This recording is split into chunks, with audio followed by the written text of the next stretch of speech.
How do we help students reach their full potential through conscious breathing? In our Montessori environment, the full potential for the child is different in every age group. It's different in every stage of development. And it is really an inner sensation and a feeling, and also a connection with the outer environment of the guides in our parents and our environment outside of us that are going to help us to really be authentically ourselves, allowing us the time and the space for us to develop on our own, which is something very important in Montessori. We are following the child's potential, where they are at, and respecting that without pushing and pulling. And here's the big opportunity, is that if we are conscious adults, if we are self-regulated and we are observing the child in the way where we can see where they are at in this stage of development, we will allow for the child to develop on their own. Now, if I have an observation and the child has a different reality within them, I might push or pull a little bit by offering more presentations, by setting limits, by,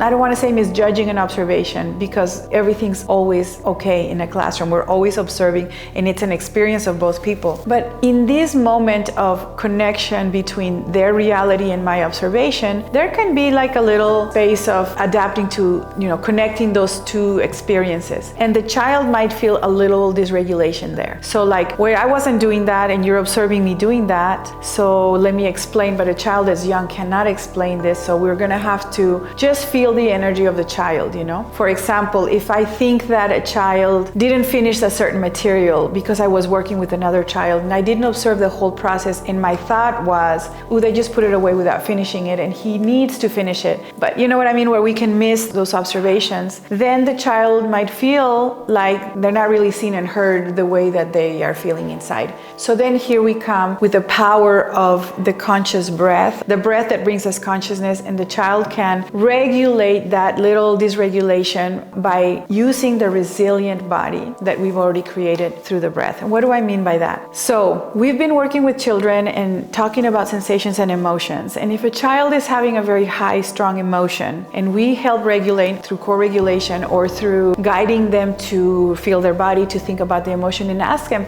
do you want to breathe into that emotion, or do you want to maybe intend a different one? When we help a child move from one energy to the other one, we are calling on their resilient body. We're calling on their decision to want to work through something that's hard. And so breath work, because it's already in the body and it's already helping the child to self-regulate, is going to allow them to regulate themselves through things that are hard. I mean, this is the gift of breath work, is that we become resilient the more we let go of our fears and the more we let go of all of our limiting beliefs. So if a child feels like he can't, or if a child feels like misunderstood without having a regulated nervous system, perhaps before working on the strength of the nervous system, they completely can dysregulate when they don't feel seen and heard authentically. And then through breath work and through working through hard things and through speaking our mind and to expressing, the child can become more resilient to those sensations of dysregulation. And what can I do? What is my heart and my body telling me? That would be a process of thought that the child can have. So for me, seeing a child develop into his full potential also includes the self-regulation of their body. How are they maturing that nervous system?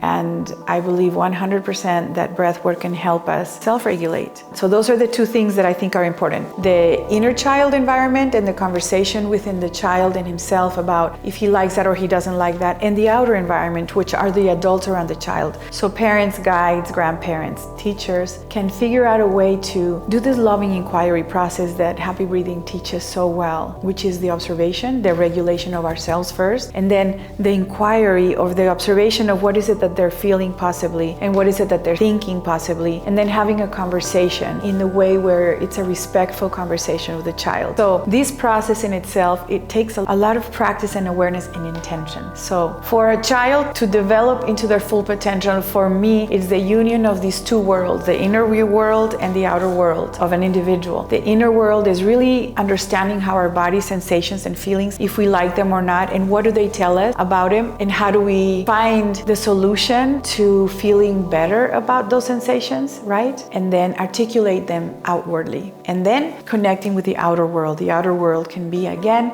teachers, guides, parents, anyone who's helping us develop to our full potential. Now, that adult or that environment, like a classroom, like a Montessori environment or a parent, they can all understand this loving inquiry process that the Happy Breathing program is teaching so well, so that we can accompany our children through those moments when they need to move forward with potential, with the resistance of something new, with the resilience of working through problems. And I think that having a regulated nervous system, both inner and outer people around us, they can entrain with us and they can synchronize with our emotions and help us to move forward. So this is the way that I feel a Montessori environment does it so well for children, in that the guides are already very beautiful observers. They're very beautiful observers that are not necessarily moving into the child's development or recommending the child's developmental next stage just because it's a mind thing. It's an observation, it's a feeling, it's a sensation that we have by living with the children every day and then seeing, okay, they're ready for the next process, they're ready for the next challenge. And so guides are regulated, guides work towards regulate themselves. And